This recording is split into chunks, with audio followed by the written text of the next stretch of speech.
रिमझिम गिरे सावन, सुलग सुलग जाए मन, भीगे आज इस मौसम में लगी कैसी ये अगन, रिमझिम गिरे सावन।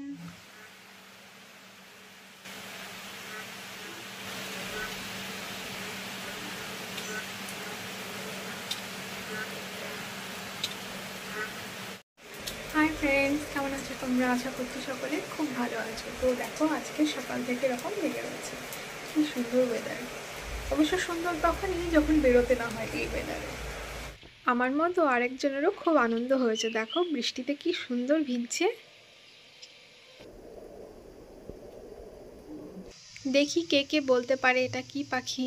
একটু হিন্টস দিচ্ছি, পাখিটার নাম ড দিয়ে আর 3 অক্ষর, আর দেখতে পাওয়া যায় সাধারণত গ্রামাঞ্চলে, আর বাসা করে এরা জলাশয়ের আশেপাশে। এদেরকে সবসময় জলাশয়ের আশেপাশেই দেখতে পাওয়া যায়।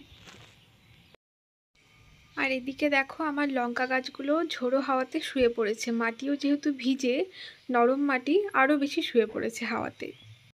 আজকে সকাল থেকে কারেন্টটা যাচ্ছে আর আসছে। আলুগুলো একবার জ্বলে উঠছে, একবার নিভে যাচ্ছে। আর দেখো মাঝে মাঝে এমন ডিম হয়ে জ্বলছে, বাধ্য হয়ে বন্ধ করে রাখলাম, যদি কেটে যায় সেই ভয়ে।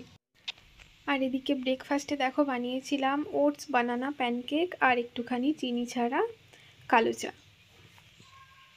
দেখো কিভাবে লেগে রয়েছে। আজকে মনে হচ্ছে না আর কারেন্ট আসবে। এই বৃষ্টির দিনে কি রান্না করব ভাবতে গিয়ে যেটা আমরা সবাই বেশি ভালোবাসি খেতে, সেটাই আজকে চালে ডালে একটু চাপিয়ে দিয়েছি। এই যে দেখো খিচুড়িটা রেডি হয়ে গেছে। আর এদিকে একটু পাঁচমিশালি সবজি তৈরি করছি। খিচুড়ির সাথে খেতে খুব ভালো লাগে আমার এটা। একটু বড়ি দিয়েছি আর বিভিন্ন রকম সবজি আছে, একটু বাঁধাকপিও আছে। আর আজকে সুলেখাদি তো আসেনি, এই ঝড় বৃষ্টির মধ্যে আসার সম্ভাবনা, তো টুকটাক নিজেই যা পেরেছি একটু মেজে নিয়েছি বাসন কোসন।